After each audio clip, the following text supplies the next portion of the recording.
জামাত ইসলামীর multi dimensional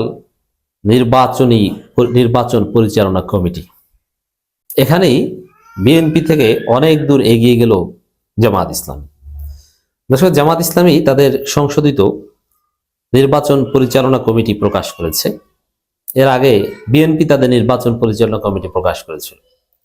BNP নির্বাচন পরিচালনা কমিটিতে আছেন গতানুগতিক ধারার দুই নেতা, রুহুল কবির রিজভী, নজরুল ইসলাম খান। এখন রিজভী যে কি বানিয়ে কবিতার মতো মিথ্যা কথা বলতে পারেন তা তো আমরা জানি, সারাদিন অফিসের মধ্যে থাকেন এই।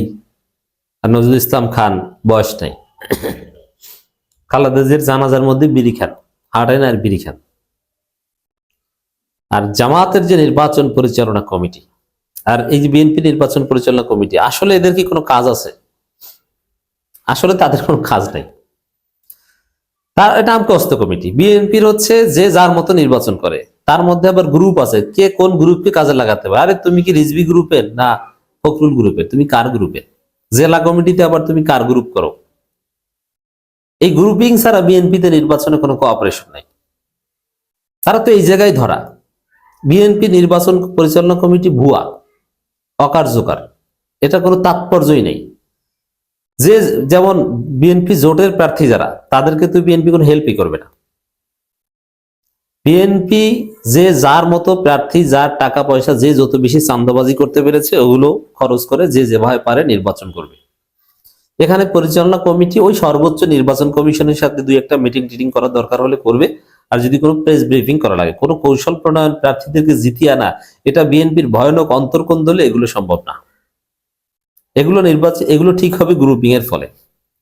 তাই বিএনপি নির্বাচন পরিচালনা কমিটি যে ভুয়া, অকার্যকর, অপ্রয়োজনীয়, দুই একটা সংবাদ সম্মেলন আর ইসির সাথে সাক্ষাৎ ছাড়া যে কিছুই নয়, আশা করি বুঝতে পেরেছেন। যারা বিএনপি সম্পর্কে জানেন, বিএনপির গ্রুপিং বুঝেন, এরা জানেন বিএনপির প্রতিপক্ষ গ্রুপকে পরাজিত করতে সে স্বতন্ত্রের পক্ষে কাজ করতে, চুপ থাকতে, ভোট দিতে না যেতেও রাজি।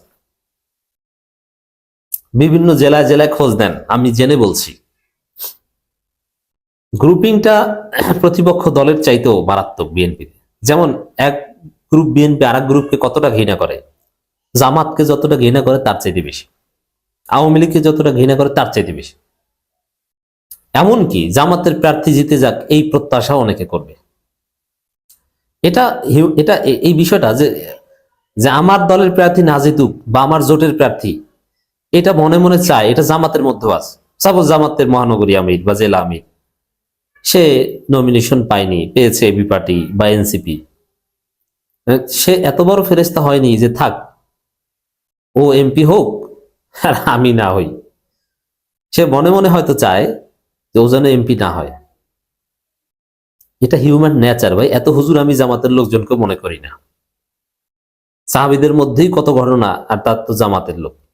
আর সেখানে বিএনপির লোকজন পারলে বিএনপির প্রার্থীকে হত্যা করে হলেও তার বিজয় টেকায়। সেখানে নির্বাচন পরিচালনা কমিটি, এটা আবার কি? কিন্তু জামাত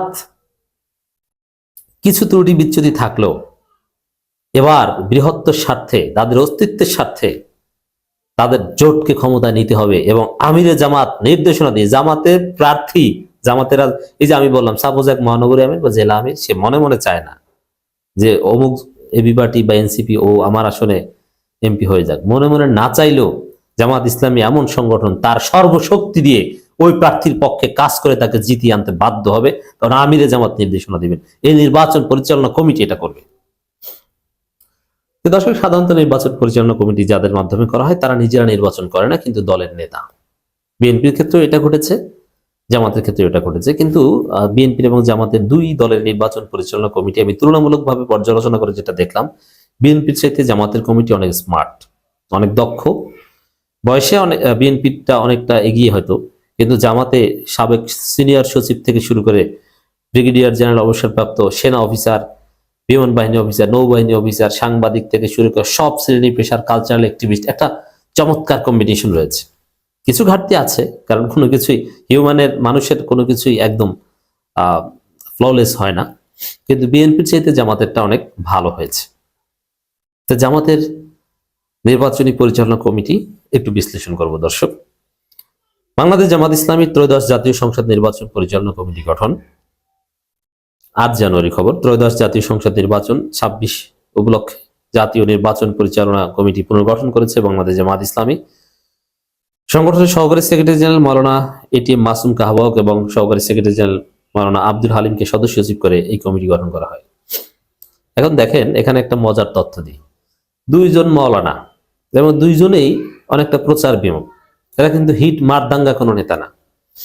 মাওলানা এটিএম মাসুম আবার কি, এই জেনারেশন কিন্তু তাকে চেনে না, জামাতের লোকজনও কিন্তু সবাই চেনে না। আবার মাওলানা আব্দুল হালিম, তাকে ওইভাবে কিন্তু হিট না, চিল্লিয়ে বক্তব্য দিতে পারেন না, বা ওইরকম ফেসবুকেও তারা জনপ্রিয় না। যেমন শফিকুল ইসলাম মাসুদ মানে আলাদা কিছু, ওইরকম কোনো ক্রেজ না। কিন্তু আমি জানি মাওলানা এটিএম মাসুম এবং মাওলানা আব্দুল হালিম 2 জনে পিওর মাল, খাঁটি মাল। এদের যে মেধা, এদের যে দূরদর্শিতা, এবং এরা কিন্তু রাজনীতি সিনিয়রও বটে, এবং মারাত্মক কঠিন পরিস্থিতিতে দায়িত্ব পালন করার মতো অভিজ্ঞতা সম্পন্ন। ঠান্ডা মাথায় যে কোনো উত্তেজনায় পরিস্থিতি মাথা ঠান্ডা রেখে পরিস্থিতি মোকাবেলা করা, এবং সৃজনশীল, কার সাথে কি আলোচনা করতে হবে, লিয়াজু মেনটেন করা, এগুলো মাওলানা আব্দুল হালিম এবং মাওলানা এটিএম মাসুম যথেষ্ট এক্সপার্ট। মাওলানা এটিএম মাসুম পরিচিত না, জনপ্রিয় না, চেনে না মানুষ, কিন্তু তাকে জামাত এমনি এমনি ভারপ্রাপ্ত সেক্রেটারি জেনারেল বানায়নি। দীর্ঘদিন ভারপ্রাপ্ত সেক্রেটারি জেনারেল দায়িত্ব পালন করেছে।